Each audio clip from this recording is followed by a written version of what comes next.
वाराणसी से विकास शर्मा की रिपोर्ट। जनता कर्फ्यू को लेकर काशी की गलियों भी सन्नाटा पसरा हुआ है।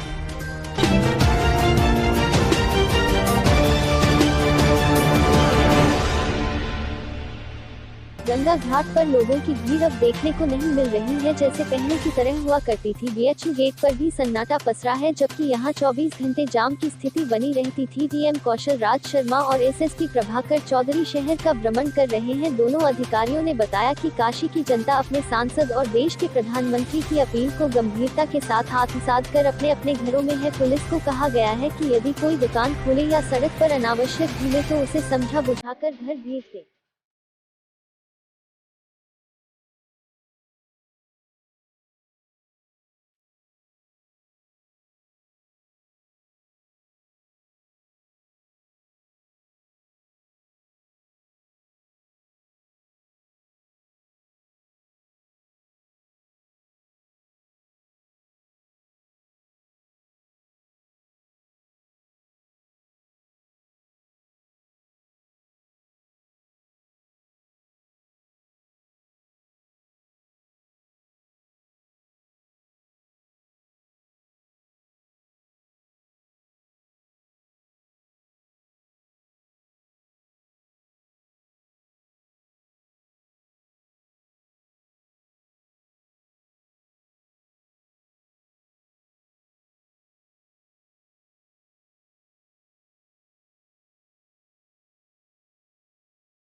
उसको देखते हुए किस तरीके से आप लोगों ने एहतियात की? नहीं, देखिए, पुलिस जो है वो एक अपने आप में एक सर्विस है, एक सेवा है, तो थोड़ा सा सेक्रीफाइस करना पड़ता है लोगों को। बट सभी एहतियात जो भी होते हैं वो उठाए गए हैं। उनको सैनिटाइजर्स वगैरह भी दिया गया है और उनको ब्रीफिंग की गई है। वो आम जनता से थोड़ा ज़्यादा इनकी ब्रीफिंग हुई है कि क्या किया जाए, क्या ना किया जाए। और चूँकि ऐसी ड्यूटीज़ करते रहते हैं तो थोड़ा सेंसिटिव है पुलिसकर्मी। और सभी को मास्क पहनने के भी निर्देश दिए गए हैं कि अगर कहीं पे कोई सस्पेक्ट मिलता है तो बिना किट पहने, बिना मास्क पहने उसको अटेंड ना किया जाए। तो सारी चीज़ें ब्रीफ है, लेकिन ड्यूटी पे मुस्तैद हैं सभी लोग। और मुझे लगता है कि हम लोग जल्दी जो लोग रूल्स को फॉलो नहीं कर रहे हैं, किस तरह की कार्रवाई उन पर हो रही है? नहीं, ढेर सारे मुकदमे भी हमारे यहाँ दर्ज हो रहे हैं, चालानी रिपोर्ट्स भी भेजी जा रही। जो भी गाइडलाइन है उसका अनुपालन नहीं कर रहे हैं, काफ़ी लोगों के खिलाफ कार्रवाइयाँ हुई हैं। और अभी हम लोगों को एक तरह का सेंसिटाइज भी कर रहे हैं कि आगे ऐसी स्थिति हो सकती है। तो उसी कड़ी में आज ये जनता कर्फ्यू भी है। बाकी प्रशिक्षित करने की कोशिश की जा रही है, सेट से भी लगातार बताए जा रहे हैं, अनाउंसमेंट भी किए जा रहे हैं, पीए सिस्टम वगैरह है। तो उम्मीद हम लोग यही कर रहे हैं कि लोग सहयोग भी करेंगे इसमें, पुलिस वालों का और प्रशासन का सहयोग करेंगे। ऐसे लोग हैं जिनका कार्रवाई कर रहे हैं? अब वैसे तो 10-15 तो होटल वालों के भी खिलाफ कार्रवाई की गई है, हालांकि वो अब सही हो गए। तो धीरे धीरे 1-2 दिन में लोग मुझे लगता है कि जागरूक हो जाएंगे ज़्यादा। Thank you. बनारस में अगर बात की जाए, जनता कर्फ्यू का जिस तरह से पालन हो रहा है, और अभी तक बनारस में कितने लोग संक्रमित पाए गए हैं और कितने लोग अभी तक में हैं? अच्छी बात यह है कि आज जो जनता कर्फ्यू है उसमें बनारस की जनता काफ़ी जागरूक है और उसको पूरा का पूरा पालन किए हुए हैं। हम लोग काफ़ी दूरी तक आधे शहर का भ्रमण करके आए हैं। इक्का दुक्का व्यक्ति जो है जानकारी के भाव में या तमाशा देखने के पर्पज़ से हैं, उनको तो हम लोग मोटिवेट कर ही रहे हैं कि घर के अंदर रहें। छोटे मोटे रोज़मर्रा वाले जो लोग हैं उनको भी समझा रहे हैं कि जितनी रिक्वायरमेंट है उतना ही करें, अदरवाइज़ नहीं तो आज अपनी लिमिटेड रिक्वायरमेंट से रात के 9 बजे तक काम चलाएं। तो काफ़ी लोग पालन कर रहे हैं और अच्छी बात है कि आप भी देख रहे होंगे कि इक्का दुक्का लोगों के अलावा 99% लोग अपने घरों में, मोहल्लों में हैं।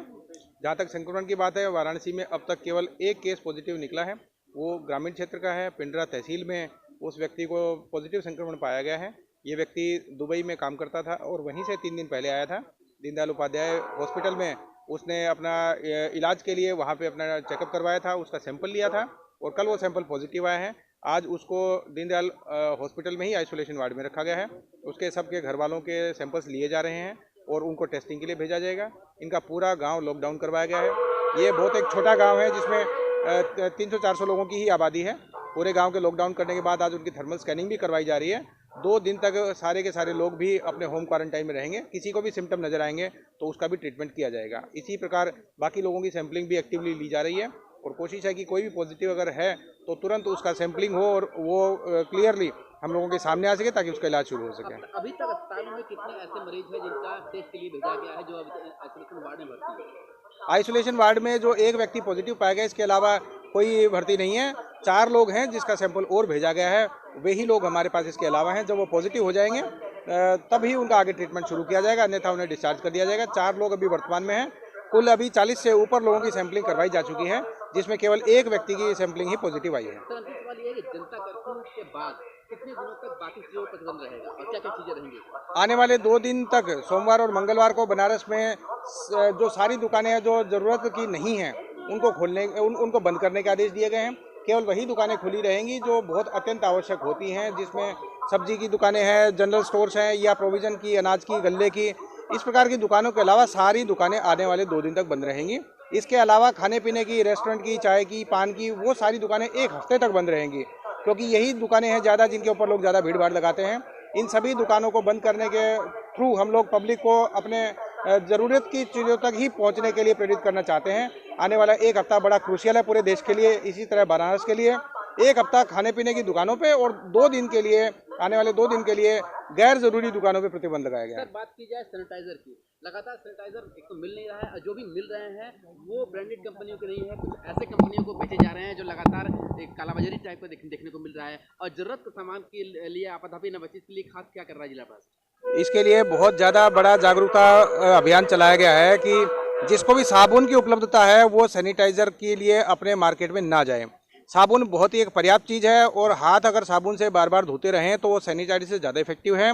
सैनिटाइज़र केवल तभी प्रयोग करें जब आप ट्रैवलिंग में हैं या साबुन प्रयोग नहीं करने पाने की स्थिति में हैं, तो ऐसे लोग ही सैनिटाइज़र लेने जाएं ताकि इसकी मार्केट में किल्लत ना हो। सारे लोग एक साथ मार्केट में जाएंगे तो इतने सैनिटाइज़र मार्केट में उपलब्ध नहीं है। दूसरा, जहाँ तक आपने नॉन ब्रांडेड का, तो कई ऐसी कंपनीज भी सामने आई हैं जो ऐसा सैनिटाइज़र अभी जिन्होंने नया बनाना शुरू किया है, कईयों ने, जैसे BHU के प्रोफेसर साहब ने एक नुस्खा दिया है जो घर में अपना सैनिटाइज़र तैयार कर सकते हैं। तो कुछ ऐसे लोग भी सामने आए हैं जो सस्ता सैनिटाइज़र बना के एक अच्छा विकल्प दे रहे हैं। तो हो सकता है कि वो सैनिटाइज़र ठीक हो, लेकिन पब्लिक सेटिस्फाइड ना है तो उसको ना खरीदें। सैनिटाइज़र तभी खरीदें जब साबुन के लिए एक्सेस नहीं है आप लोगों के। सर, राशन की कमी नहीं होगी, जो राशन है उसकी कमी नहीं होगी, इसके लिए क्या जागरूकता के तहत क्या कहना चाहेंगे हम लोग? राशन के सप्लायर्स के साथ मीटिंग की गई है। जितने राशन हमारे डीलर्स हैं उनको ताकीद कर दिया गया है। जितने हमारे फूड स्टोरेज हैं उनको भी डिप्टी RMO को बता दिया गया है आने वाले 1 महीने तक अगर हमें राशन बंटवाना पड़ा तो गेहूं चावल का पर्याप्त स्टॉक रखें। कुल मिला के किसी प्रकार की कोई कमी नहीं आने दी जाएगी।